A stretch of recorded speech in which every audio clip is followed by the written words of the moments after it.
Hello. Welcome to the 7th episode of No Holds Barred. We've had a slight team adjustment this week, as you'll probably notice if you're watching on Spotify or YouTube. Sal isn't able to be with us this week because if you know her, you'll know her dog Henry sadly died this week, and so she's way too sad. So that's completely understandable. So we've got a special guest host to stand in. You probably already know her if you're watching us from her videos across social media. But if you don't, check her out. We've got Supertanskiii this week. Hi, Tan. Hello. Hey, cool. Yeah, thanks for coming. Absolute pleasure to have you stand in at the last minute for Sal. So that's great. Well, Sal's a legend. It's my pleasure to help her out. So. Yeah, cool. So, as always, we're going to take a look at all things political, social, anything else we can think of. No holds barred. Thanks for listening or watching. Since we kicked off a few weeks ago, we're starting to sort of move up a bit, and we'd be really keen to get everyone else involved. So if you want to find us, check the show notes. I'll put all the details there, but find us on X or email or WhatsApp or whatever you want, but check the show notes, it's all there. And if you want to send us a video or an audio clip, if you don't want to be on video, please do. You can send it via WhatsApp. That's fine. Again, look below. And please, if you see us or you're watching or listening, you'd love it if you give us a share it with your friends, your family, anyone you walk past in Tesco's. It would really help us spread out the word. So anything you can do would be amazing. Thank you. Right, let's get on with the show. So usually we start with a PMQs roundup from Sal, but as neither have happened this week, we won't bother with that because, we're getting a bit it's a bit pointless that anyway nowadays, but we still like to have a minor format point. It's weird now, I find, because it just, I don't know, it feels so much more subdued, but we're approaching recess now, aren't we? So everything, well, Nigel Farage already thinks he's on holiday, so yeah. Quiet, hasn't he? I wonder why in the wake of this recent event this week. Yeah, definitely. I've got a bit on him for later, so definitely we'll come to Nigel. As Danny Dyer said, he's got his trotters up somewhere nice, hasn't he? So I like the other T word that he used to describe. I think that's quite accurate here. Cameron and Farage have ended up being, weirdly, two cheeks of the same arse, haven't they? Haven't they just? I know. It's a strange one, but I mean, Cameron called on Brexit, didn't he? So then Farage took it and ran with it. Exactly. Going back to Danny Dyer again. But, so we'll come on to Farage later, but I think maybe I want to start with, again, something I've written about a load of times, Lucy Connolly, because she was back in the news again this week. She's never out the news, let's be honest. And, it's madness. There's a full cottage industry sprung up now, I think, around her. And I did some data analysis through Twitter this week about Lucy Connolly and the usual suspects that kind of pump her up and promote her. So I did a bit of data sort of through X Pro to see who was talking about her a lot.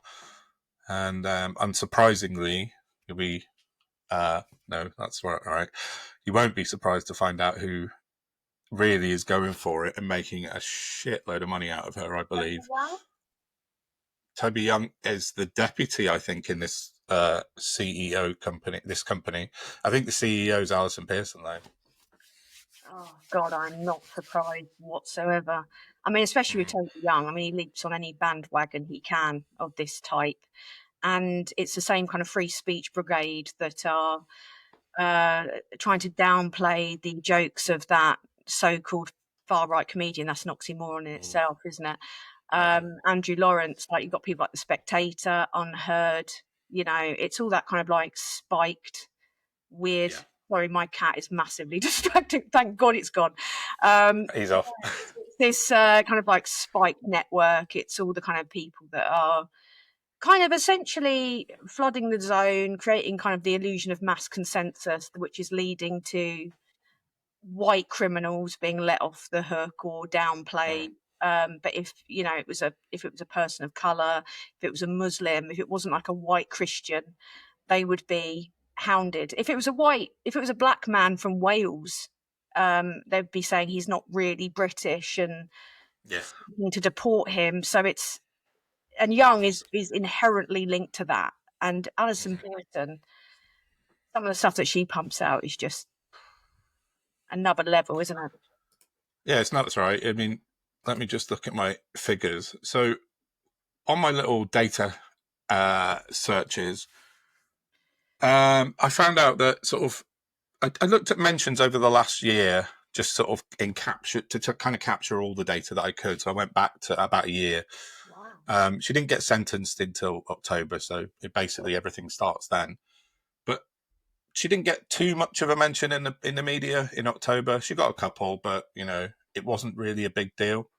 So then I sort of narrowed it down a bit and went from March of this year to see, well, is there actually this bandwagon happening? And it is interesting because I did a little rundown. So in third place with the most mentions across social media is the Telegraph, who Pearson works for. They only had 17 mentions. Excuse me.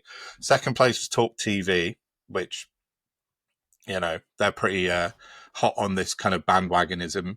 42 mentions they had. Wow. And then way out in front from the media perspective was GB News, standard. 74 mentions, so they were nearly double. But since that's in a year. But since March, for example, only GB News is mentioned. They only mentioned her 9 times before March. Wow. So 88% of their mentions has happened in the last 2 months. Yeah. And that's a trend that was across the Talk TV, Telegraph, 88%, 90%, all happening since March. So you can kind of see like the trains rolling in, the gravy train.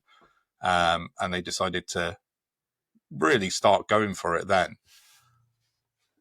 But looking at, I looked at a few individuals as well. Toby Young, as you mentioned earlier. Julia Hartley-Brewer, because she's often mentioning her, or so I thought. The Free Speech Union and everyone's favourite pub nuisance, Adam Brooks, because they're kind of hot on this stuff. And, similar kind of levels of posting. Apart from Julia Hartley-Brewer, she doesn't mention her as much as I thought she did, to be fair to her. And Adam Brooks has been mentioning it consistently since last year. But Alison Pearson has posted 184 times about Lucy Connolly. Wow. Yeah. And of that, since March, has been 174. So she posted about 10 times in 8 months. And then since March, she's posted 174 times about Lucy Connolly. Impressive data. So you're a data man. You like to get into the links. Yeah, I do. Shares on, and this is specifically on X, right, or Twitter, as we all call it. Purely Twitter X for this stuff. I've been doing it a bit with media stuff. I did a byline thing for them about it, about Reform's excessive media coverage a few months ago as well. It's relentless. Because I haven't got the capacity to kind of expand out of X to do Facebook and TikTok and all that as well. But I thought X gives you a little snapshot at least, X, I would say, is where the algorithm is most jacked, specifically now towards the right. It's kind of like a combination of the dead internet theory and an SS run is how I describe it. Okay, fair enough. It's become another level. And I mean, TikTok was very much the same in the run up to the elections. I mean, it was riddled with bots. There was a study by The Guardian, a thread on this, which found like disproportionate flooding of the zone. And that's how the far right are pushing these tactics. And that's how it becomes profitable. And it's incremental. It's bit by bit, but it starts with as I was saying, kind of like downplaying the crimes of white British people and overplaying the crimes of whatever the scapegoated target is, whether it's Muslim people, trans people, disabled people, now increasingly scarily. And I think we're going to start to see this, unfortunately, with women's rights and abortion. They're not just ideologically linked to MAGA reform, they're also kind of taking the money of reform associates. And there's an incredible amount of profit in this, and that's why they're all just leaping on the bandwagon, as far as I can tell, because unfortunately they're commodifying racism and extremism and creating this illusion of a mass consensus, which is going to lead us down the path of, like most of the world, being under authoritarian rule, and it's terrifying. So that's a nice little cheery interjection from me, but it's it's where I fear it's going. Yeah, I agree totally. And there's something I was going to talk about later as well, which kind of feeds exactly into what you've just said. And it's the way that the right use statistics to manipulate, as you said, like to sort of create the illusion of mass consensus. They use this per capita data. They always go on about per capita statistics. And I wrote a huge long another data thing about it the other day, and how it's it's a hypothesis at best. But it's being weaponized, like you said, to demonize, and it's immigration is the biggest sort of one that you see that per capita being bandied about. But yeah, disability, trans, everything, anything that they want to marginalize is now being fed into that kind of meat grinder as well. And also the algorithms are kind of skewed towards it, because all you've got to do is click on one thing and you are just flooded. Like, this happens across all social media, but as we know now, Zuckerberg's taking the fash dollar, isn't he? TikTok thrives on sensationalism as opposed to, I would say, political polarization. You're getting it on things like YouTube, and you're getting it not just with the broad kind of racism. You're getting it with misogynistic content, which is radicalizing loads of young boys. But the problem is, it's all linked, and these people rely on conspiracy to sell, but they also use it as a way to kind of obfuscate any crimes they may have committed, allegedly, brand, tape, etc.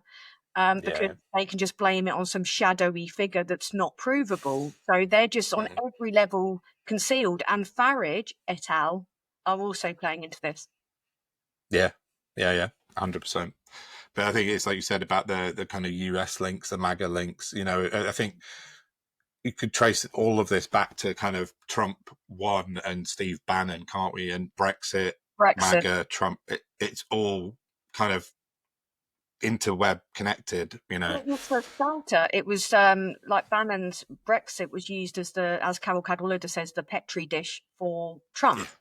It was seeing how far they could go with right-wing populism, and as it turns out, pretty far, because they've got the money to pump into it. And you feel like a conspiracy theorist saying it's kind of like radicalization, but social media is the most effective tool to do it. And now we've got like sensationalist newspapers like the Mail trying to emulate a Twitter comment section more than setting the narrative themselves, because and then you'll have Nigel Farage blaming the legacy media, when without the legacy media, no one would know who he was. No, of course not. No, excuse me. Yeah, I saw Farage yesterday after Starmer's press conference put a tweet out about, it just said, "Oh, obsessed much" or something. He's gone to he said obsessed much to Keir Starmer, and it's that regression back to kind of almost a teenage sort of internet meme posting that, like you just said, the Daily Mail are doing it. It's just mad how we've ended up here.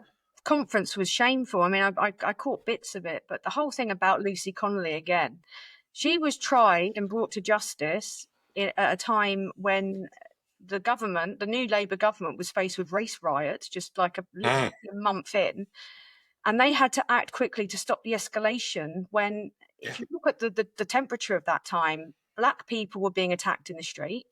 Asian men were being dragged from their cars. I saw videos of people, thugs directing traffic according to the race of the person. I saw that. We had, innocent people at risk in migrant hotels as Tory slogans were being chanted from just, mobs outside. They had to act quickly, but even considering that, she didn't get the harshest penalty, but she was tried in accordance with our laws. So if Farage doesn't like British laws, maybe he should leave the country. Oh yeah, big fingers crossed for that. That would be lovely, wouldn't it? But yeah, by British laws, then maybe he should just leave. That's an idea. Yeah, that's a fantastic idea. I think we could Yeah, piss off, Nigel. That's a good slogan we could use. Piss off, Nigel. Yeah. I say that daily. Yeah, it's... Sorry. I say that daily. Yeah, fair enough. Yeah, I think most of us do, to be honest. Yeah, I saw him this morning posting out his new reform policy from a hotel in Las Vegas. You know, with this... Wow, of course, yeah. And I wrote a thing this morning. I said, well, you know, this guy is a multi-millionaire stockbroker. He's putting out reform policy from a place most people that will vote for reform could never dream of affording to go to. And they're lining up behind him, giving him their money. What? This is a cult, right? This has to be some sort of cult. This is like Trump. Yes, it absolutely is a cult like Trump. I mean, the terror in me makes me think they've misspelt the word cult to spell something. Well, yeah. They're all a bunch of cults, a lot of them. But Yeah. yeah, it's very much the same because a lot of their, as I said previously, a lot of their followers are blinded by the conspiracy pipeline. So in that world, anything possible could be true, including the bizarre notion that a privately educated, multi-millionaire ex-city banker who made amazing amounts of money is somehow a man of the people. But it's the classic kind of like divide and conquer that's been used since the dawn of time. But I still don't understand how he does it, because he contributed to the economic decline and deprivation people were facing. And yet somehow he's managed to pop up and be the savior to it. It's like someone that's broken your nose, you know, tending to you and fixing you. Yeah. It takes leaps of logic to get to this point, and it's clever. I don't understand how he's doing it though. Besides the kind of other aspects, because it just defies all logic and sense. So that's what makes me think he's relying on that conspiracy pipeline in which anything can be possible. There's no proof. And if you are stuck for words, then you just blame some shadowy figure like the Matrix or the deep state, you know. Yeah, definitely. Yeah, it is. We're in a really weird kind of phase of our country's history at the moment. I think in 100 years' time, hopefully, that will pass, and people look back and go, "How was that allowed to go on? What were people not?" You know, it's that old boiling frog analogy, isn't it? Which was used a billion times during Brexit. But I think we're sort of it's intensifying more with this far right kind of almost fascist stuff at the moment. We can see it, but the media are telling you that you can't see it. So, well, the media controlling the narrative, like the billionaires. I mean, the billionaire media companies and the tech bros alike are both above the law. I mean, they are pretty much the people that are in control now. If you look at people like Peter Thiel and what he wants to try and achieve, it is chilling, and he's knee deep in our NHS. Yeah, and you say like 100 years time. Well, that entirely depends on how far they've gone and who is in control of the AI that rewrites our history, because that's the way that it's going now. I mean, with AI, we're still not. I mean, we're already at a point where things are starting to not quite be. You know, you don't quite know what's real, and the AI detection tools are even getting it wrong. So, you know, we're going to end up in situations where there's going to be deep fakes released about Starmer, about other leaders. I mean, I was going to call him progressive, but we've all got our criticisms of his recent approach, I think. But broadly, progressives are going, and also women are going to face it too, because there's going to be, if a woman says something you don't agree with, you can just release a mocked up sex tape of her and discredit her immediately, and because that's how it works for women, unfortunately. A man would be called a hero. So we're going to get into that murky world where there's going to be voice notes too that can be so easily mocked up now, and nobody's going to know what's real unless it's right in front of their face. You know, it's frankly terrifying. Yeah. Are you worried about AI? Yes and no. Yes, for the reasons you've just laid out, because they are to be able to manipulate stuff. I don't think AI is going to take over the world, so I think there's always, you're never going to be able to. Pardon? Are you sure though? Because there was a thing released the other day about engineers that the AI tried to blackmail the engineers that it actually tried to blackmail. It was a little bit like open the pod bay doors how, it was a bit. Right, yeah. Yeah, it was all a bit, it's getting that way. And they carried on regardless, because what could go wrong, what could go wrong? Wow. I'm still trying to be positive about it. And I listened to a podcast about it a few weeks ago, and some data scientists were saying, well, there's always going to be a fail-safe. You're always going to be able to tell one way or the other that something's AI. Whether, I don't know. It looks scary at the moment, though. I have to agree, definitely, from especially the stuff that you were saying about the deep fakes and all that. That's politically going to be really difficult to counter in a few years' time. And historically, I mean, how are we going to be able to, if there's fake news broadcasts that people, how are we going to be able to tell? Because at the moment we just about can, but it is going, it's getting more advanced by the minute. Oh, it is definitely. It's moving on so quickly. That's the scary thing about it. I think that people are really getting frightened about in the last 3 years, AI has gone from not very much to being part of everything we do. I look on my phone, it's got AI, WhatsApp's AI, Twitter's AI. Everyone's got an AI working now. Even this pod recording software uses AI now. So, pardon me. But there's different levels, aren't there? I mean, it can be a useful tool, but then I fear that it's also going to make people like extra lazy, and it'll be like, oh, I'll just take care of that thing for you that you don't really quite want to research. But then it could be with fallacies, and you have to double check it. Because I tested ChatGPT for research the other week just to see. Everything I do is handwritten, and I take it from sources like Reuters, etc. It made so many mistakes when I went through and fact checked. I saw a stat that didn't quite look right about Reform voters, Labour voters moving over to Reform, and it had to correct itself. And then it was like, well done. As a content creator, you should be checking up on me. And I'm like, okay, this is weird. This is weird. It's a bit weird. There's limitations. I mean, there are positives, but there are limitations. But I'm just worried about when it gets near art. I just don't think it has any place in that kind of arena. I agree. That's a huge yeah, totally. Yeah, as a musician and someone who's obsessed by the creative, that's been my job for years. I've been a creative. It kind of has put my little sort of self-employed job out of the window, to be honest. I did it for 20 years as a graphic designer, just working for myself. But now people can just do it in seconds using AI. That's the worry. As a photographer, I've had this. I've been annoyed at Photoshop since the beginning. I'm a purist, so I'd always take. I've got like my little analog camera behind me. Like I've got like a collection of them. I do it all on film, and I hated. I refused to use Photoshop.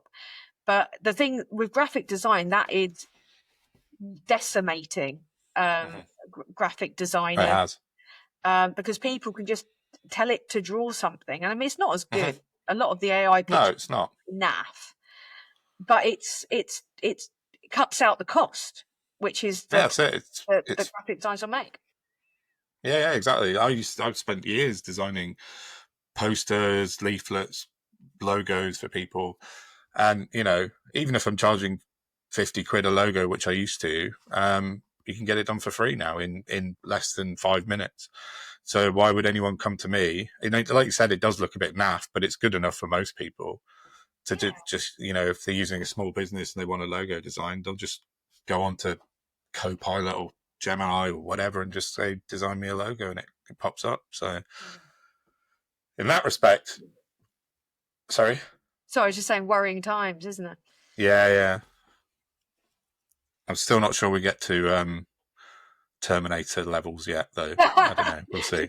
You have 10 seconds to fly. Yeah, exactly. We'll see. I mean, hopefully something else happen before then, but it's just the pace of it, like we said earlier, it's just, that's what's scary is how quickly it's moving. Well, it all has. I mean, if you look at where we were in terms of like social media, etc., I feel like tech has advanced so much quicker than our brains. If you go back to the old times, it was like, I mean, even the emergence of photography, printing presses. There was kind of like big gaps for people to catch up. And I think it's having a massive problem in terms of human behaviour. And we've seen that in the race riots, how misinformation online can spread and actually morph into not just people being or bots being racist on Twitter, but into mobilising people into cities across the country to be violent. That's a step up. That's a massive step up. And it's also like propaganda of, like, say, 30s Germany, except the propaganda is now kind of starting off as soft common sense memes and then morphing into the harder stuff as it progresses, where you've got really disturbing images of kind of like Muslim people, which were like what the Nazis were doing, like to Jews. It's that same level of dehumanization and spreading fear, and the language, calling them cockroaches, and that's just being drip fed in, and people can go from being, maybe a little bit bigoted to being full on, national front level so quickly online, and that is. And when people are not kind of as connected with each other where they can talk it out, or it's all virtual communication, that creates the problem where people can't be talked out of it or talked down. Sure. So that's my fear, is we're just gonna get more of it. Hence why I think the police are releasing the skin colour disturbingly perpetrators, and where people like Connolly are being treated as just, a mum who was concerned, Yeah, exactly. No, we mentioned it on the pod a few weeks ago that the sort of kind of commonalities with Nazi Germany in the 30s when they started the propaganda, and I think we're almost there. It's the only thing we're not got yet is the kind of uniforms and the militarism part of fascism, but almost every other bit, worryingly, is ticked off, and it's a real that frightens me more than AI does. And the normalisation of it. I mean, this is the thing. It is being far-right talking points are being normalised on national television. When you look at the fact that they're allowing people, I mean, Tice is almost like a co-presenter on Question Time. That's how commonly he's featured. And when these people, or like people like Young, etc., are invited onto like LBC to talk about things, none of their kind of like shady links are ever revealed. And the Tufton Street lot, the Institute for Economic Affairs, like there's no question of the funding, opaque funding, oil funding normally, and they're allowed to normalise to the public everything that's being talked about on Twitter or other places or Telegram groups or Facebook, where a lot of bot activity is normalising racism. So you've got this kind of like non-traditional, the bear pit of social media, and then you've got this all being affirmed by places that should be calling it out, and that harks back to Farage and Brexit, because you would have Farage talking nonsense on a panel, and there would be very little in the terms of like, no, he was put as an equivalent to an economist. So I mean, the false equivalence, the platforming of the far right, it is leading us down a path that I really feel, especially with the billionaire funding, is unstoppable at this point. Yeah. My only hope is I don't think we're quite as split down the middle as the US is, for example. So the US, I think, is fairly 50-50, isn't it? And I think in the UK, if you go to the pub or you go down meet your friends or go outside, you don't see that so much. So I think people are still scared to be openly fascist in real life, hopefully. I think we're less racist as a country, basically. And I'm hoping, clinging on to that kind of hope that we are. But I know what you're saying about social media is absolutely right. And the mainstream, as they call it, media as well, is now propping it up. But I just, like, if I go out with my friends, you don't hear that so much. But yeah, I suppose, like, as white people, we're less likely to experience it too, though, because a lot of the people that are of people of colour have experienced like a massive uptick. But also, I think the thing that anchors us is the news sources, because even though the BBC is headed up by Free Tories, it's a much more disparate selection of news sources in America. And I saw a really important thread. I can't remember the name of the person who did it, who outlined the difference in that and cited the BBC as being an anchor, even though it is sadly going that way. The bias of Kunzberg, the bias of Mason is quite obvious to people that they're yet still being told that it's a bloody lefty outlet. But that is like one of the key anchors, I think, because you've got the craziness, which I think GB News is trying to emulate in the US. Definitely. But Fox News, isn't it? Well, absolutely. But if you look at the hate crime uptick post-Brexit and recently, it is increasing. Meanwhile, far-right extremism is still being downplayed, despite an increase in what would be considered terrorism if the perpetrators were brown. It's the same. We had an MP killed by a far-right extremist. It's serious, but they've been proven to not focus on it. And one of the people that were put in charge of that, a Tory MP, was actually an Islamophobe, an open Islamophobe who downplayed right-wing extremism and overplayed right-wing left. What's it? Islamophobic. No, not Islamophobic. God, Islamist extremism and the far right. Yeah. Sorry, I totally muffed that up. No, it's absolutely fine. As I said, it's just, this is what we do. We just chat and it's fine. My words sometimes, I'm sorry. No, it's fine. Well, yeah. No, I agree.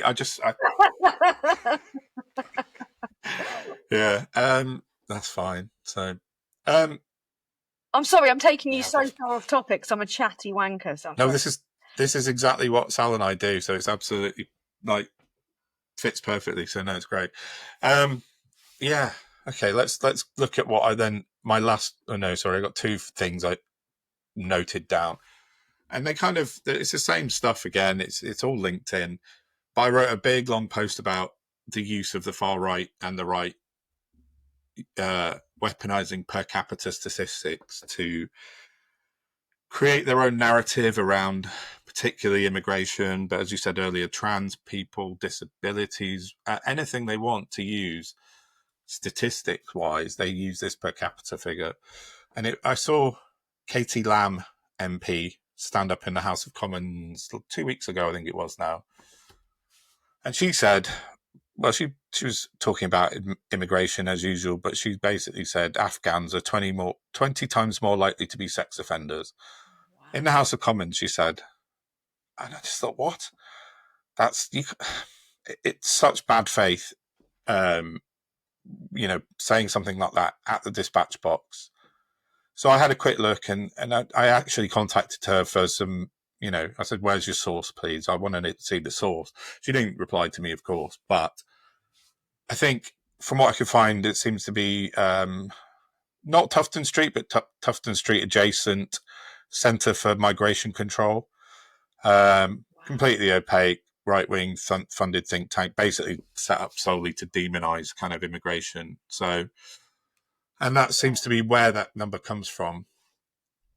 And I just sort of sat back, quite astounded really that someone would say that in the House of Commons, that you're 20 times more likely to be attacked by an Afghan than you are by a white British man. And you're like, well, that's just complete bollocks. It's nonsense, So I wrote a big post about this and everyone per capita statistics, and it's irrelevant really per capita, because you're not going to be able to ever prove that statistic. You're not going to have 1,000 Afghan guys and 1,000 white British men, all from the same background, all with the same kind of socio-economic background, in order to make that, stick. It just doesn't work. But I got about 150,000 people reply to that post and sort of get involved in that post on Twitter. Really? Most of them were bots, a lot of bots, all claiming to be statisticians. Yeah, of course. I'm a statistician. What you're saying is complete bollocks. It's used to, I'm not denying the use of this per capita figure. It's useful in terms of GDP if you're comparing a massive country to a small country. But when you're talking about human beings, it's completely hypothetical garbage. But that went really went off a bit on Twitter, and it was just I got a pile-on from a guy called Connor Tomlinson. Have you come across this guy? Rings a bell. He's a kind of big number Christian nationalist right winger. I've probably blocked him then. Yeah. Yeah. Oh, he's worth blocking for sure. But he piled in, and then it went a bit nuts. But sorry. Sorry, I was just affirming back to you because I'm sorry I interrupted you. Yeah, no, it's cool. Yeah, that was it really. I just don't. It just like goes back to exactly what we were talking about before, and it's just manipulation of data. And I think Dominic Cummings used that per capita data a lot during Brexit to kind of really make that sort of everyone scared shitless of immigration, and then that's what drove Brexit, wasn't it? So it's hysteria. It's because the amount of people affected by illegal migration are really small, and if they are affected, it's normally down to infrastructure, which has been underfunded for decades. And especially in the areas where it's up north where it's being worst affected. And legal migration has always economically benefited Britain. So what is your problem? Is it the fact that you don't like someone talking a different language on the bus, or you don't like seeing black people in public? That is what it comes down to. And I get resentful when we're not allowed to kind of like fight back, because I don't know about you, on all day if I'm on Twitter being called all the names under the sun by the right. But the problem is they've got no moral standard to adhere to, have they? So we're expected to be tolerant of the intolerant the entire time. But it's interesting that you got swarmed on that, because I find that it's the only platform where that happens. I'm not active on, I've got a personal Facebook, but I don't use it for anything political, so I can't compare there. But I'm on Blue Sky, Instagram, YouTube, what's the other one? Threads. You don't get anything like this. But I find that Facebook and X are the places where they're implementing most of this bot activity. And some of the worst ones are based offshore. They all support GB News. They all support reform. They churn out emotive, fear-inducing memes and propaganda in support of the right. And they flood X, again, in support of Farage, Musk, Trump, etc. And did you notice that Rupert Lowe, when interviewed, it was a great newsagent's interview, where he was trying to specify particularly Pakistani rape gangs, and that links into what you said. It's a far-right dog whistle designed to normalise far-right talking points in this country. But for someone to stand up in Parliament and say that, it is it's beyond alarming at this point, when we're getting to the point where parliamentarians feel the need to, I mean, surely they must have to correct the record on that. Like, there are rules, even though I know they have a degree of impunity, there are surely rules to correct what is essentially a lie. Which MP, which party was that for again? Because I missed that. She's a Tory. Of course, yeah. I mean, if you look at Jenrick, there was a story about him meeting with Rupert Lowe, who was recently embroiled in an anti-Semitism scandal, which people were pretty quiet about, who is, I would say, at best, unashamedly bigoted, at worst, racist. Being invited in by Jenrick, who is possibly due to take over from Badenoch. He's positioning himself, I think, to be the successor of Badenoch, and he is full blue kip, Oh yeah, definitely. It's a dark path that we're treading, isn't it? But I'm really interested in learning more about the data that you were talking about around Connolly, and who you said it was GB News that was putting out the most on that. Definitely was. And if you look at who funds GB News, Mr. Marshall, Paul Marshall, Paul Marshall, also, ironically, a lot of Saudi donors, people from the Middle East are funding this. And if you look at the links, a lot of the bot activity has all the hallmarks of Russian, definitely Russian funding, and they've got the kind of like the same tactics as is used by them. So foreign interference, but isn't just limited to what are seen as kind of nefarious countries at all. We're talking like, well, it's kind of becoming a dictatorship, but the hard right in America. Mm-hmm. Yeah, for sure. It's still foreign Yeah, interference. yeah, it is. After that thing that happened in the week in Liverpool, Julia Hartley-Brewer obviously jumped on it, like a lot of them did, and kind of tried to immediately weaponize it for their race baiting agenda. And I wrote to her. She did reply to my first one, but she didn't reply to my second one. And I said, "Well, you're used to be a journalist of standing. You've got a massive platform. What if you turned your guns instead of on innocent people to foreign interference? Because the reason we're getting this influx of race baiting accounts who are just, anonymous accounts with 200,000 followers, and able to put out constant garbage of race baiting tweets.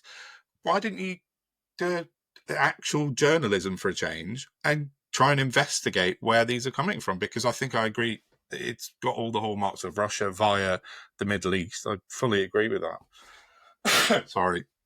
So she didn't come back to me on that one. So I wonder we why, wait. and we all know the answer. It's because it's not profitable. The No, of reason course. that a lot of these people are turning to God and the far right, which is pretty much the same, is people like Brand, Tate, different God, same thing, is Yeah. to kind of like hide their crimes, but also because it's immensely profitable to be a part of this. There's so much money in it. And the same applies to Farage. He doesn't care about the working class person. He cares about making money. And these kind of like shock jocks on the right are doing the same. And a lot of them are also defending that little scrote who made the joke about, mowing down people in Liverpool. If you flipped the race, you flipped the perceived religion, it would be an entirely different story. Oh And that yeah. just shows like that we're falling into this kind of like white supremacist nationalist nightmare in Britain. And it's being, it's creating like a kind of an illusion of popularity, which is making it popular, which is why it's Yeah. translating into votes for reform. Because people are Yeah. like, oh, well, I should probably be a part of this, like, because all those people are a part of it, or people I respect are a part of it. And unfortunately, like, I've done vox pops in the street, and a friend of mine did one in Peckham, and he had a man of colour talking about the benefits of Nigel and Enoch Powell. And it's like and when asked for evidence, he went into talking about, oh well, it's all deep state, isn't it? It's like it's the conspiracy that's led him to that, and it is kind of addling people. And I think the only way to overcome it is like proper real life conversations. But because we're becoming more isolated and more reliant on tech for connection, I fear that we're not going to get to the point where people can even have a reasoned debate in real life, because that they won't provide evidence to back up their claims. And I think it all comes back to political literacy is something we need to be taught in schools. Political literacy and critical thinking, not just at an unattainable like level like uni, which isn't attainable to everybody, but like we're talking like secondary school. But I also suspect there's a reason why we're not taught that, because that's seen as a reserve of the rich and the born Yeah. and raw people who do politics, not the rest of us who just suffer their choices. Yeah, we had Esheru on a couple of weeks ago, and we were talking about very similar sort of things that, I think what's driven Sal and I to put this together is, we've come from a place where we're not part of that establishment elite. When we don't sound like them, we sound different, but we have the same, if not better, knowledge. We've got the same, if not better, research skills, and we want to really make this, put a fight to them, because somebody has to. And at the moment, it feels like we're just, again, going around in circles, but it's just right wing, far right, in fact, propped up by most of the media, and or even the sort of something we said a couple of weeks ago, that sort of the media figures on the left are all still part of that. They all went to the right schools, so they got to their, the same positions. They might have slightly more tolerant views and might agree with, what we think, but they're still part of the same culture of Oxford and Cambridge and studying PPE and stuff like that before they go into journalism. So I could not agree with you more on that. I mean, whilst I admire some of the figures, and hats off for being on the right side of history to many of them. yeah, I'm not being bitter. Also, at the same time, it really enrages me to see sometimes privately educated lefties kind of undermining people like you and me, but whereas we've got something they haven't, which is like lived experience. yeah, And we've definitely. got the lived experience of what it's like to not be, super rich, or what it's like to grow up broke, or what it's like to, you know, have a bit of struggle in your life. And I feel like they do still dominate on the left too. And that's something that's why I really admire anyone that kind of sets up a podcast that's like not on that side, or makes content that's not on that side, because we have a right to a voice too, and we have a right to express our opinions. And I'm blown away by your stat knowledge. As someone with dyscalculia, honestly, you're like the opposite side of the brain to me, because I'm terrible with maths, but it paints a really vivid picture, doesn't it? It's evidence. Yeah. Yeah, I think I've been trying to do that for a little while, and I think Peter Jukes at Byline spotted that in February when I wrote this big data thing about the reforms. Sort of, I put a huge spreadsheet together about the media propping up reform, so he got me to write it up for Byline. But yeah, I think it's the evidence that I find. I try and write about it in a non kind of statty way, but then back it up with the figures, because then it kind of it's sort of a two-pronged attack, isn't it? Because you can go, well, actually, what you're saying is a load of bollocks, because look, I counted, and you can see that Alison Pearson's mentioned Lucy Connolly 100 and whatever times. It's not a kind of like ethereal, nebulous thing. So, I can prove, I like to be able to prove what I say. And I think the numbers, luckily, I'm okay with numbers. So I think it's nice to be able to do that. So, Just a bit yeah. okay with numbers, whereas I'm more of a wordy bastard myself. I mean, whilst I do implement like you, like I will research the stats, but I'll have trouble trying to kind of like read them.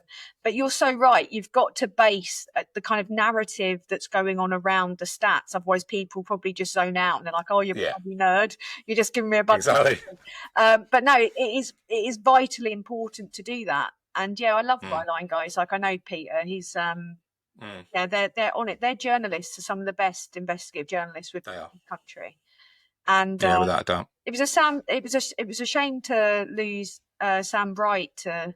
I think he went over to Novara actually. I'm not a big fan of some of the people at Novara, but I think he's doing good work there. He's written some great books, and Byline also has Nafeez Ahmed, who wrote Alt-Right, which is a really important book. So I would always implore people to check out Byline journalists like Josiah Mortimer and Adam Bienkov and Jonathan. Yeah, absolutely. I think this still does work for Byline. But it's great that they flagged and picked you up, because that is exactly what we need. We need amplification of views like that. But again, it's like Adam. Is it Adam and Goliath? David and Goliath. David and God, wrong bloody name. David and Goliath. It's like that in terms of us, like people just trying to, small fish in a big pond, I would say, versus like billionaires with infinite resources, the billionaire-owned press, which is just radicalizing people with sensational headlines every day, or sensationalism. And people that are tired and don't maybe have time to kind of assess all of the news might be easily picked up on by a headline like that and believe it and want to contribute to the conversation. That's me giving grace there. I mean, there are some people that weaponize it, but there are some people who just aren't nerds like us who are obsessed with politics. Yeah, exactly. Definitely. Like I saw going back to reform, Farage did his crypto announcement last night from Las Vegas and put out a tweet at about 11 p.m. last night saying reform will now accept crypto donations to the party, which I thought was a bit weird. So just following on from what you say, I've written to the Electoral Commission just as a representative of the media on this podcast to find out if that's allowed, because from what I could read, I can't find any information because it seems pretty dodgy to me. Well, but I think it's about, won't we? Sorry. We all know what it's about. It's about shadowy funding. It's like the same as with the thing that I did the thread on the other day about Capital HQ. It's a way for them, or Musk boosting them and promoting their blue tick income.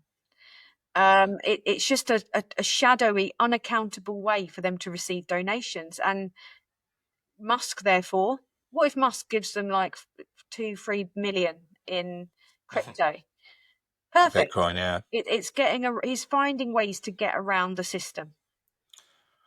Well, that's what I wrote on Twitter this morning, and I've been swarmed again a little bit by crypto bros this time, saying, "Oh no, crypto's the most open, transparent form of."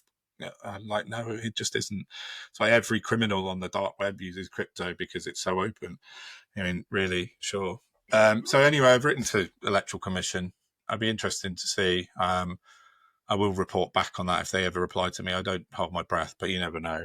It's dark money, man. It's dodging electoral finance rules. And it's something that it's undeclared. It can be undeclared support. And this is the worry. I mean, like with Johnson, our political system is not designed for nefarious scumbags. It was based on honour and handshakes among rich men. Yeah. So we don't really have as much of a kind of we don't have a written constitution of rules for this. It's just an assumption of honour. And what happens when you get swarmed by people that are completely dishonourable, operating beyond the confines, and are happy to not just break rules, but break the law whilst being lawmakers? There's nothing in place to deal with that. And the police won't get involved because they don't want to be seen to get involved with politics. When those people, MPs, prime ministers, ministers, should be held to an even higher moral standard than the rest of us because they're in charge of millions of people. It blows my mind. We need a written constitution to deal with this. And sadly, Labour are dragging their heels on that, on press reform. Don't even get me started on press reform with Labour. And no, we've mentioned it a few times on here as well. It's a big deal. It should be a big deal. It's like what? Sorry? It's mind-blowing. And not just that, like standing up to the tech bros, which frankly should have been done 15 years ago to stop them getting this powerful. We're so far behind the curve. And that's not kind of like press reform so you can promote your own propaganda, but promote fact-based journalism so people get the truth from somewhere. We need that form of regulation. But instead we had the Tories changing the Official Secrets Act so they could stop journalists from saying things that would embarrass them. A bit North Korea, that, isn't it? Yeah, a little bit.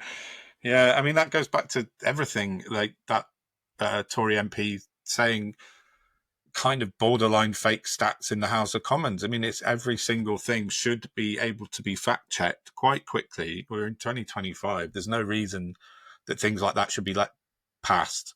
Just none at all. And it goes all the way up to journalism and back down again. Yeah, it does. You're absolutely right. Ideology trumping fact. Yeah, 100%. Yeah, worrying. But we were all hoping for more last summer when Labour came over, but we were still waiting. So soon, hopefully. And it's a weird one with them because I've never been like ideologically or tribally attached to Labour, despite what my critics say. I really haven't. I was just making a pragmatic choice on the basis of the limitations of first past the post. Yeah. But I was happy to, more than anything, get rid of the Conservatives. And I had pretty low hopes. And I think, on one hand, they handled the race riots really well, considering they had to come back from recess just after winning an election to deal with that. And they are making improvements to some public services. They're getting there with nationalisation. They are implementing things. They're bringing down the waiting lists, etc. But this, the thing that I cannot abide is cuts to welfare. No. That's just Cameron Osborne era austerity. Can't abide the lack of press regs. Can't abide, legitimising far right rhetoric by instead of opposing with vision Farage. There's no vision, and No. we need that desperately because we need something for people to rally behind, and they just need to do better. They just need to find the balls to govern like a Labour government. Yeah, I would agree with most of that, I think, if not all of it. The welfare cuts, I mean, that's what Sal talks about constantly. She's got a big, a dog in that fight, as we all know, and it's important that they need to change what they're doing. They need to change course, especially on the PIP stuff and the disability benefits. That's could be nails in the coffin for Starmer, that one, if he's not careful. But yeah, things have improved. Things are better than they were last year under the Tories. Of course they are, but there is steps that need to be taken. And the vision thing, I think he's being really badly advised. I think, doing that conference yesterday specifically to target Farage, that he's just playing into their ballpark, I think. And I think, yes, they need to counter him, but did he really need to do a press conference and then get bombarded by questions about why is he the man of the people and you're not, and your dad was a toolmaker but you're not, and all this sort of crap that he has to put up with? He just put himself into that situation unnecessarily, I thought. He's letting Farage control the narrative. Yeah, that's exactly what he's doing. That's the problem. He's letting himself get dominated by Farage. What he could have done instead yesterday was outline a progressive vision. And you're right, he is getting badly advised by McSweeney, who's like a Dominic Cummings figure who has very, not very credible background, who is he's trying to do things in his own vision. He's not even a DOC, he's a chief of staff. And you can kind of see why Sue Gray was forced out, can't you? But it's disastrous. Mind you, at the same time, Starmer, if I see a fire and it's hot, I don't put my hand in it. Like, he needs to have a little bit of savvy when it comes to how this is playing out, because, reform look popular, but they look popular because they're selling something, and sadly that thing is hate, right? So Labour need to sell what they're selling. What's the limitation to that? The press, who is basically all right wing besides the Mirror, pretty much, or maybe a little bit from the Guardian, even though they're still, they're playing into it. So he needs to make sure that he gets a control on the information sources, because if you don't have some element of control on the information sources, they're gonna own you. So fuck it. Like, if you want to reverse Brexit, do it anyway. They're gonna hound you anyway. Just do it. Just do the thing people want, regardless. You've got the majority. But it was a very weak move yesterday.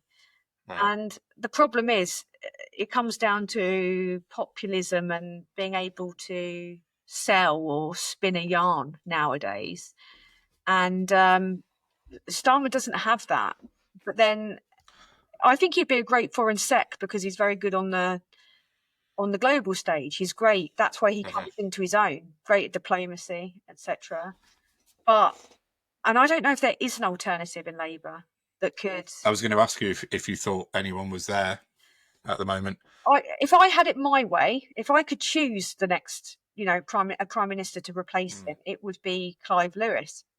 Never going to happen. Oh, okay. Never going to happen. Angela Rayner too. Never going to happen, because they're too progressive, and Angela Rayner's a northern woman. She's not going to get a look in. She's smeared. But if I fear you would get continuity Starmer, which would be Wes Streeting. Deeply unpopular because of his needless attacks on trans people. Not popular progressives. A bit of a weird droid, I would say. A bit odd, that guy. So it'd probably be someone. It would go to the deputy. Deputy would be in with the running, which is Ange. I think there's a lot of really great backbenchers that would do a much better job, but they're not going to get a look in because the whole win from the centre left. Well, that's changing because the Overton window is now like an arrow slit, isn't it? So yeah, I don't know what to do, really. I know, it's strange, isn't it? I had a bit of a deep dive into Wes Streeting a few episodes ago. He's a strange character, and he came from a very worthy start in being a trade unionist and stuff, and then ended up at PricewaterhouseCoopers somehow before he ended up in the Labour Party. So that's quite a disconnect in his kind of politics. And now he's a bit, I don't know. He would sit quite easily in the Conservatives or the Labour Party, I think, Streeting, wouldn't he? So I would say the kind of old, what the Conservatives were before they went Winkit. I would say he's that era. What is it called? It's it's not. I wanted to say wage, but it's not, is it? I can't remember the term. There's a term for like the moderate kind of small C Conservative kind of thing. But there's a term for it, and it's fallen out of my brain. But more that kind of era, the kind of Cameron era, like kind of like centre right. Centre right, yeah. Centre right, yeah. But he's a brilliant communicator. I mean, he's unflustered, which gives me kind of like immediately, if people are unflustered communicators, it gives me kind of like American Psycho vibes. It's like there's something Bateman kind of, yeah. You're great at doing this because you're a psychopath, Not saying he is, but he's very good at comms. But I think also people like Emily Thornberry is. I saw her in an interview with Woodall the other week. Goodall, sorry. And she's got this really weird kind of like whispering, almost ASMR. Yeah. Like she was whisperboarding him almost with like this calm sales pitch. And I was like, that's really interesting. Plus she's very popular with the gay community. So I'd like to see her in a minister role. But sadly, I think a lot of it was kind of like very, I don't know, like almost Osborne era people in his cabinet. That's what Starmer went for, and with Reeves with the fiscal approach to give the impression that they're fiscally trustworthy. Like we're safe, we're not quite like the last lot, but we're also, we're going to do a bit of good, but we're kind of like continuity economically. Maybe not to split the markets, I don't know. Yeah. Yeah, they got to be careful. It's interesting you say about Emily Thornberry. I've always thought she would have been great up at the sort of spearhead of the party because she's so intelligent and she speaks so well, even though she does do that little whisper kind of communication. But I've never heard her speak badly, I don't think. I mean, I might disagree with stuff she said, but in terms of her communication skills, she's up there with the very best of them, Thornberry. Yeah, man, she's unfuckwivable is what I'd call her. Like, yeah, exactly. Yeah, you get flustered. No, not at all. Not shaken by anything. No. Yeah. It's calm, and it's believable. And this is, but mind you, I was talking about this with a few friends the other day in my like politics chat group, and we were thinking like people like the Greens they're having like a leadership contest, etc. And we were talking about how they've got that kind of maybe more kind of like middle class, lovey vibe about them, or that's what people associate with them. Not me personally, because I've got absolutely no beef with the Greens or the Lib Dems, to be fair. And we were talking about how they need like a kind of, I think again, Labour would benefit from this, like a kind of Mick Lynch figure, because that's the antidote to Farage. Mick Lynch, incredible communicator. Everyone loves him. I forgive him even for being a Lexiteer because he's so good at what he does.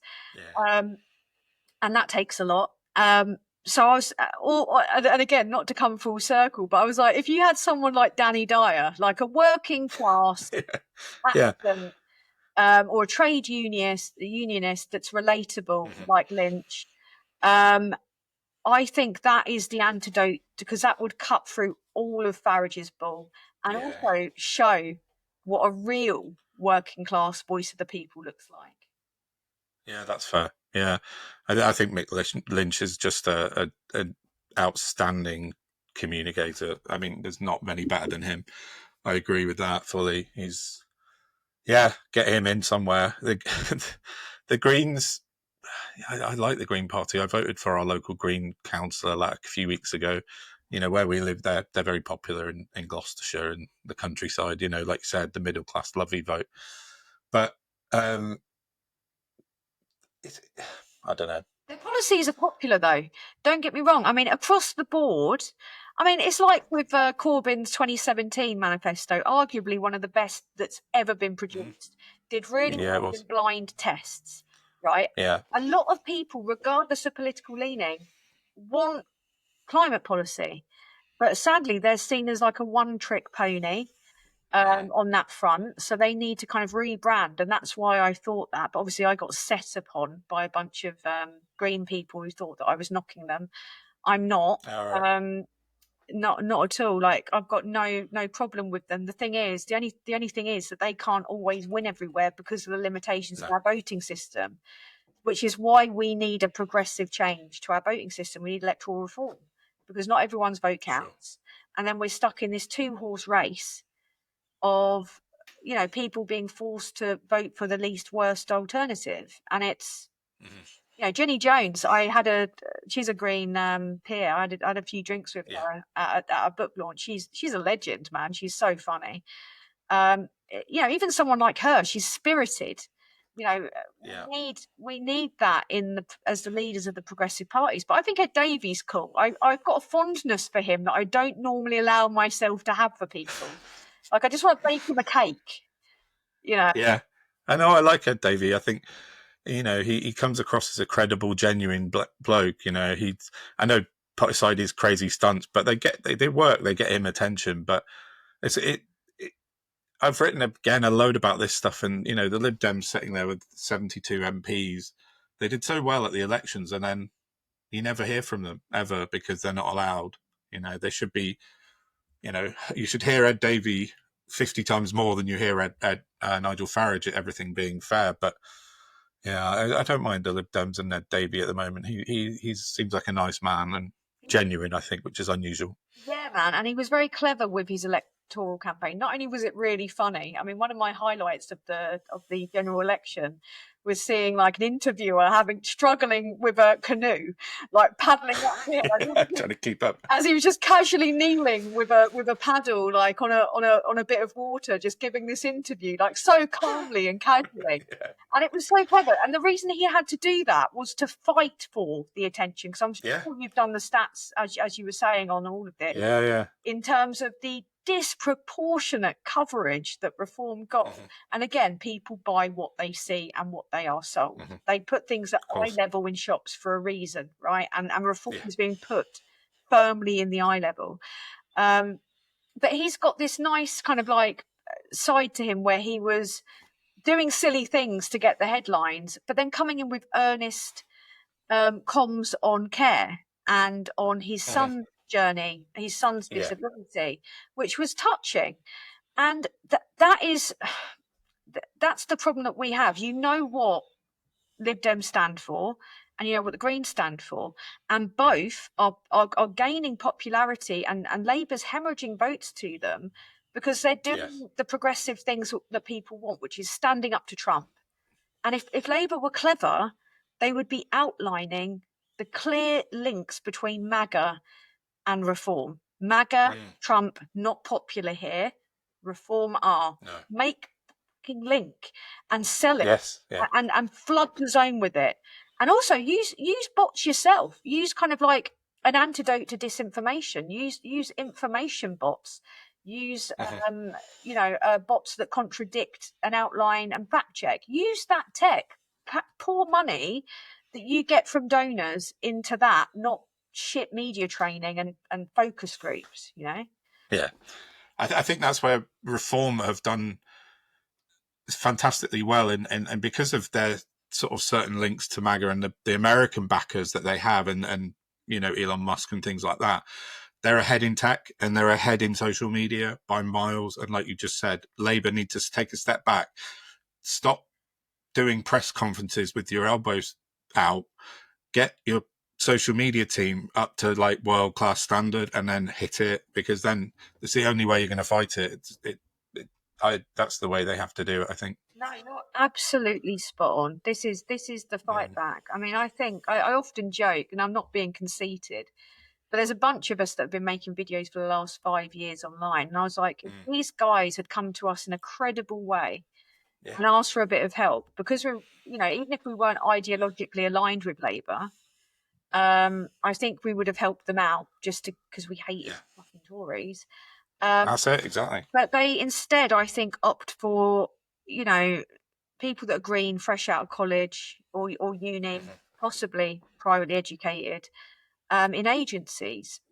And they're putting out memes that weren't even funny. They're outdated, but weren't even funny 5 years ago. It's the Exactly stuff. It's not how you connect with people. It's not how you connect, and it's not how. Also, the people they need to be targeting aren't the people that would understand those memes anyway. They're doing relatively well in the lower age groups. What they need to do is they need to go for the people in the middle, disillusioned purely due to their lack of vision and their poor sales and their abysmal comms, comms. Like they're almost apologetic about things that they're doing well. They need to do what the right wing would do, a mediocre white, I don't know why I said white, but right winger, but normally they are, let's face it. Usually. As an antidote to the racism, I mean, and go out there and just unashamedly own it and sell it. Like, have a bit of confidence, because half the time when he's doing a speech, Starmer looks like he's like being held hostage in a it does, in a warehouse or something. And he's not a natural communicator, but he has got earnest. I don't know, man. They just need to fire their director of communications if they have one. They did. I agree. Yeah. Yeah, I think that would make all the difference in the world to Labour if they kind of just restructured that entire communications kind of team that they have. Get Malcolm Tucker in, or get Alistair Campbell back. I know Alistair Campbell's controversial, not least due to the Iraq mess, but I think he's one of the best DOCs the country's ever known. Yeah, he was good at it. Utilise him, or get Capaldi in. Make him play Malcolm Tucker and shake up the department. Yeah, fuck yeah, do that. Yeah, I might tag Alistair Campbell into this because he recently followed me on Twitter. I was quite excited about that. So let's have Alistair Campbell back. He used to show videos because I made a video on Jacob Rees-Mogg and The Sovereign Individual, the book his dad wrote, and all the links to Merck. Oh yeah. And reference one of Alistair Campbell's things. Yeah, he used to. I mean, I think that was before he started the rest of his politics, I think. But yeah, he's followed me for a while. The person that made me cry when they followed me on Twitter was Armando Iannucci, because he is that's nice. all-time comedy hero, like unbelievable comedy writer. Yeah, top drawer. Yeah, that is top drawer, definitely. I mean, it was just I was just like I like threw my phone back. I was like, ah. He like, honestly, I have to say, I think Succession, that Jesse Armstrong owes a lot to Armando Iannucci, because I think Succession is very much an American Murdoch style version of the thick of it. Yeah, definitely. Yeah. Cool. Right, let me look at what time are we on? Oh, 1 hour and 13 already. Okay, so anything you want to talk about specifically? I think I've nattered on at you enough. I think the thing that, I did do a thread and I'm going to do more of them, but I'm also going to make this into video content. I would urge people, I'm probably preaching to the choir here, but I would urge people to have like a look at the links between Farage, MAGA, Russia, and the international far-right network.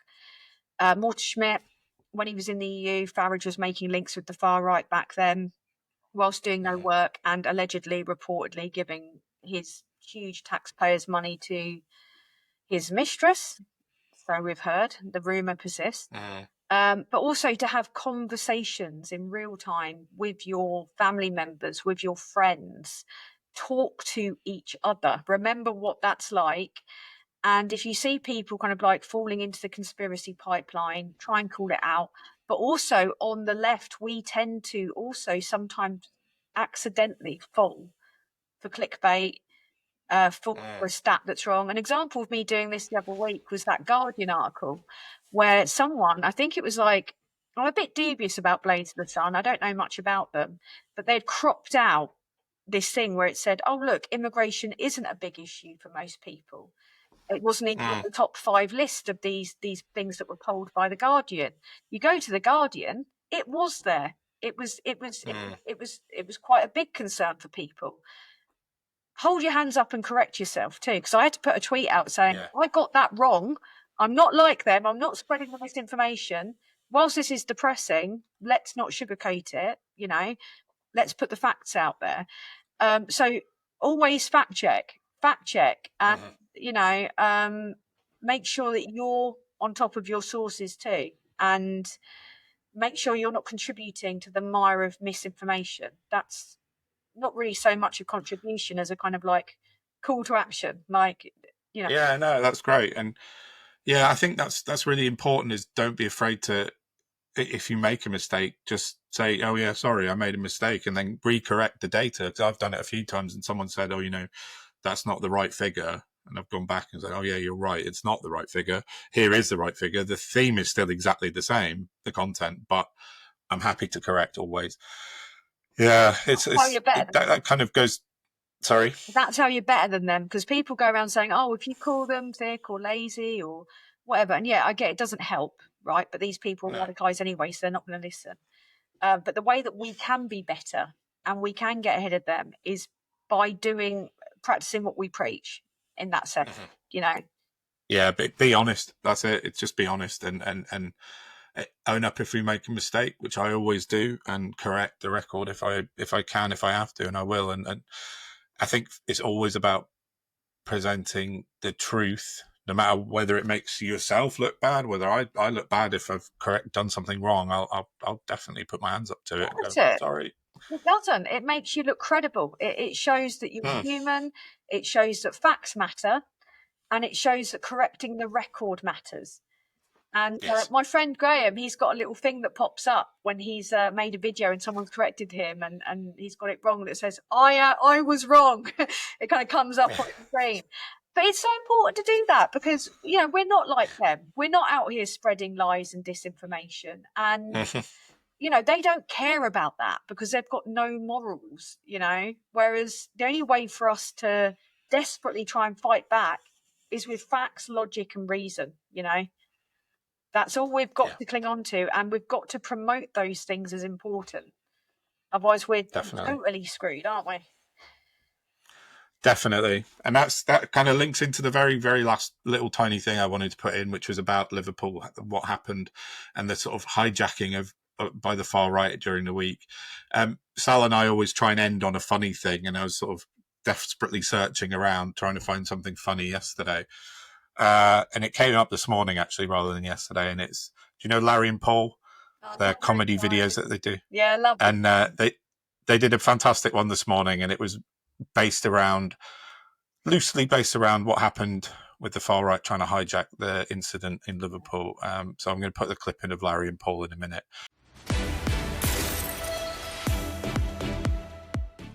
Welcome to Broken News. People in a quiet British village have reacted with shock today after a lovely 39-year-old man was arrested for brutally killing his entire family.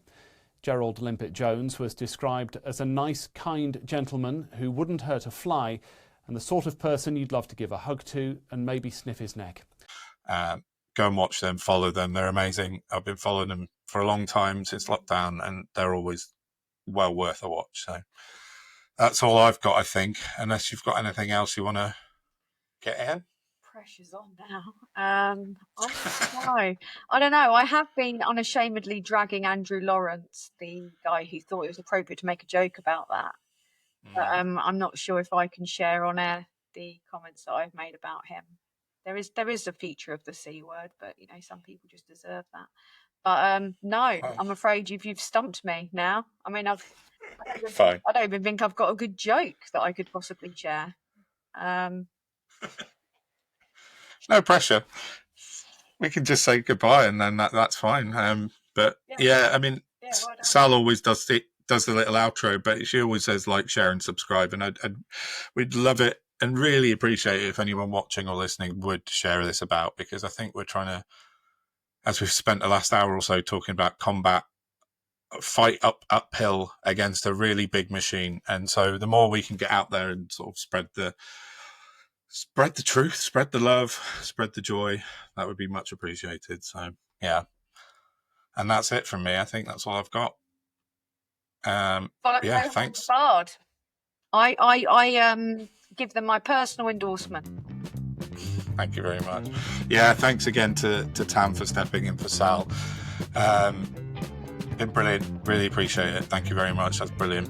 And I know Sal is very pleased that you could help out this week for her. So yeah, that's awesome. I like it. So I think that's it. So thanks for coming, everyone. See you next week. Bye-bye.